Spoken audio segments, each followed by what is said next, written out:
प्रबल प्रतापी राम का परम प्रभावी नाम, राम नाम औषधि करे राम बाण समकाम।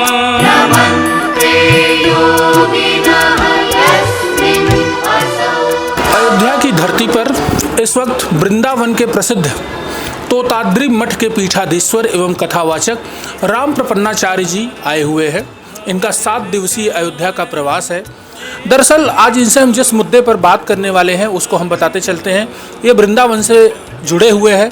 वृंदावन गिरधर गिरधारी श्री कृष्ण की जन्मभूमि, कर्मभूमि, नृत्य भूमि, संगीत भूमि, सब भूमि है उनकी। यानी कृष्ण लीला वृंदावन और मथुरा की से ही निकलती है। तो आज हम राम प्रपन्नाचार्य जी से इस बात को जानेंगे कि कृष्ण और राधा का ये जो प्रेम है, हमने तो भागवत गीता में पढ़ा, महाभारत में पढ़ा, टेलीविज़न सीरियल्स में देखे, वो तो अलग एक मुद्दा हो जाता है। लेकिन ये वहाँ के तपोभूमि में रहते हैं, वहाँ के सन्यासी है, वहाँ की रज में ये रमे बसे हुए हैं। तो इनकी नज़र में कृष्ण और राधा का प्रेम एक सनातनी को, एक हिंदू को किस प्रकार से समझना चाहिए और उनका प्रेम कैसा रहा है, आइए जानते हैं। शंख चक्र गदा पाणी द्वारिका निलयाचल पाहि माम द्वारिका नाथ रक्ष माम शरणागत।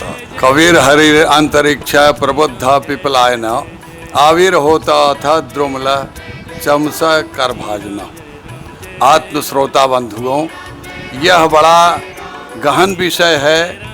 इसको जानकारी करने के लिए तो बहुत दिनों तक ब्रज छानना पड़ता है, लेकिन हमारे प्रेमी बंधु जो आकर के अपनी जिज्ञासा को व्यक्त किए हैं, तो जिस तरह से एक पिपासा व्यक्ति जाकर के सुंदर सरोवर के पास पहुंच करके शीतल जल से अपने आप को संतुष्ट करना चाहता है, उसी तरह से यह राधा माधव के अनन्य भाव, अनन्यता को जानने के लिए, अवलोकन करने के लिए इन्होंने अपना जिज्ञासा व्यक्त किया है।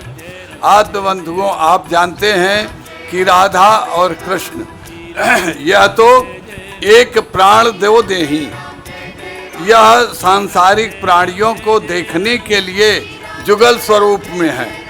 और अभ्यांतर और जो है वेदांत के दृष्टि से आप अगर इनका तुलना करना चाहते हैं तो एक निष्ठ है। एका शब्द सुप्रयोक्ता सम्यक ज्ञाता स्वर्गे लोके कामदोग भवति। यह ब्रजरज या ब्रजवासियों का अनन्य भाव, अनन्य प्रेम है, जो राधा कृष्ण के स्वरूप को तदाकार जिस प्रकार से वह अनुभव करते हैं, अनुसंधान करते हैं। क्योंकि जिस समय मर्यादा पुरुषोत्तम राम के रूप में इस अवधपुरी में विराजमान रहते थे, तो वह अपने सहचर्यों को या अपने स्वजन बंधुओं को, अपने रक्षकों का, उन्होंने कोई भी ऐसा श्रृंगार या भरण पोषण या उदर पोषण कुछ भी नहीं करा सके थे, मर्यादा में अनुबंधित होने के कारण से। वही स्वरूप उन्होंने यहाँ पर जब सरजू जी में जब एक बार उन्होंने प्रवेश किया, और जिस समय इन्होंने अश्वमेध यज्ञ करने के लिए गुरुदेव से आज्ञा लेकर के वह गए थे, और अंतिम समय जिसको अपनी भाषा में तोरण कहते हैं, यज्ञ के समाप्ति पर जब वह तोरण विसर्जन करने के लिए लेकर के सरजू जी में पहुँचे, तो पहले दिन जो मूर्तियां का विसर्जन किए थे वो स्वयं जीवित होकर के मर्यादा पुरुषोत्तम के उत्तरीय वस्त्रों को पकड़ लिया, और उनसे इन्होंने प्रश्न किया कि प्रभु, जो हमारा स्वरूप होता है, जिस प्रकार से आपने अर्धांगनी बना करके हमें आपने अपनाया है और अपने यज्ञ का पूर्ण किया है, तो हमारे इस मनोरथ को आप पूर्ण कब करेंगे? तो मर्यादा पुरुषोत्तम राम ने उत्तर दिया कि द्वापर में जब हमारा कृष्णा अवतार होगा और जब हम महारास रचेंगे, उस समय हम आपके इस मनोरथ अभिलाषा को पूर्ण करेंगे। उस घड़ी उस समय का प्रतीक्षा करते हुए गोपियां अनन्य भाव से कभी कदली वन में तो कभी कुंजों में, कभी जा करके इधर उधर जत्र तत्र तुलसी वन में छिप करके भगवान स्वरूप का अनुसंधान करती हैं और उनके लीला का अनुसंधान करती हैं। और यह रास रासेश्वरी वृषभानंदिनी तो कभी भी भगवान श्याम सुंदर से अलग नहीं होती थी।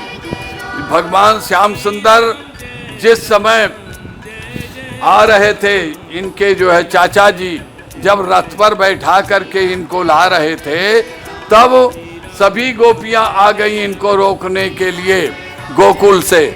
जब प्रातः काल में इन्हें सुनने को मिला तो लोग कहने लगे, करे किसने तुम्हें कह दिया है कि तुम विदुर जी जब मैत्रेय आदि के प्रसंगों को जब आप श्रवण करेंगे तब उसमें इनके रहस्य का पता लगता है कि भगवान स्वतः रास रासेश्वरी से उस रथ से उतर करके अनुनय विनय किया कि हे प्राणेश्वरी, आपको तो मालूम है कि गोलोक धाम को हम लोग छोड़ करके यहाँ क्यों आए हैं, और यदि हम यहीं पर रह जाएंगे, अगर हम ईश्वरमयी लीला करने के लिए मथुरा नहीं जाएंगे तो प्रिय हमारा आगे का ईश्वरमयी लीला जो है वह अपूर्ण रह जाएगी और समय पूर्ण हो जाएगा।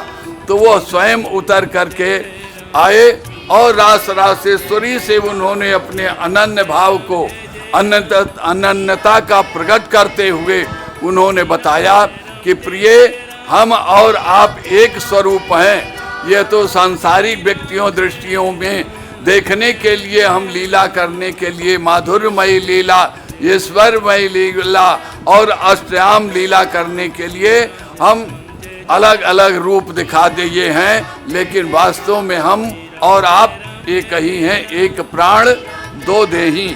इसलिए बिना राधा के कृष्ण नहीं और बिना कृष्ण के राधा नहीं। इसलिए जुगल उपासक जो हो करके अनन्य भाव से जो स्मरण करता है उसके प्रत्येक मनोरथ को रास रासेश्वरी के कृपा से लाला कन्हैया उस जीव के ऊपर में कृपा करता है। और उस लीला में प्रवेश करने के लिए पुरुष को कोई अधिकार ही नहीं है। जब तक आप गोपी भाव नहीं बनेंगे और रास रासेश्वरी के सहचरी आप नहीं बनते हैं, तब तक यह ईश्वरमयी रहस्यमयी लीला का श्रवण करने का, दर्शन करने का अधिकार नहीं होता। इसलिए बंधुओं, आप अपने आप को गोपीमय स्वरूप धारण करके तब इस जुगल स्वरूप का अवलोकन करने में आपको सफलता प्राप्त होएगा। बोलो बाल कृष्ण लाल। देखा आप लोगों ने, हमारे साथ कथावाचक राम प्रपन्नाचार्य जी जुड़े हुए थे और राधा कृष्ण के प्रेम प्रसंग पर कितनी महत्वपूर्ण बातें विस्तार से उन्होंने तिलक पत्रिका पर साझा की। मैं देवेश पांडे, अयोध्या।